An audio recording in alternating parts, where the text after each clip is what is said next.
Hello বন্ধুরা, আজকে আমি তোমাদের কাছে একটা রেসিপি নিয়ে আসলাম। ল্যাটা মাছের ঝুরা। তোমরা খেয়েছো কি না জানি না, কিন্তু ল্যাটা মাছটা আমরা এইভাবেই খাই। প্রথম পেঁয়াজ কুচি কুচি করে নিলাম, তারপরে লঙ্কা কুচি কুচি, রসুন টসুন, টমেটো কুচি করে নিয়ে তারপরে মাছগুলো ভেজে নিলাম। ভেজে নেওয়ার পরে পুরো কড়া করে কিন্তু ভাজবে, লাল করে, নাহলে গন্ধ করবে। মাছগুলো ভেজে তারপরে মাছগুলো যে নামিয়ে নিয়ে মাছের কাঁটাগুলো সব বেছে ফেললাম। একটা কাঁটাও কিন্তু মাছের মধ্যে থাকবে না। তারপরে পেঁয়াজ কুচি করে যে মশলা রসুন ইয়ে করে রেখেছি, ওগুলো সব মশলা করে টরে এই যে কড়াইয়ের মধ্যে দিয়ে মশলাগুলো কষাতে দিলাম। মশলাগুলো যখন কষানো হয়ে গেল, তখন আমি ওখানে মাছের যে বেছে রেখেছি ওই মাছগুলো দিয়ে দিলাম।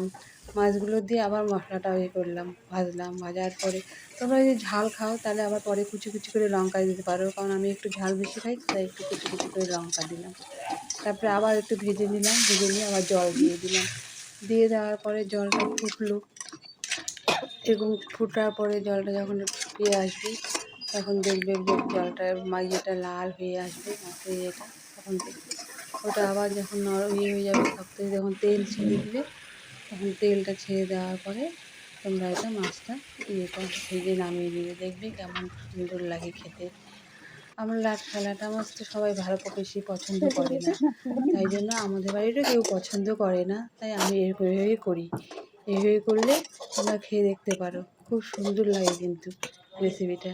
একবার তোমরা ট্রাই করতে পারো।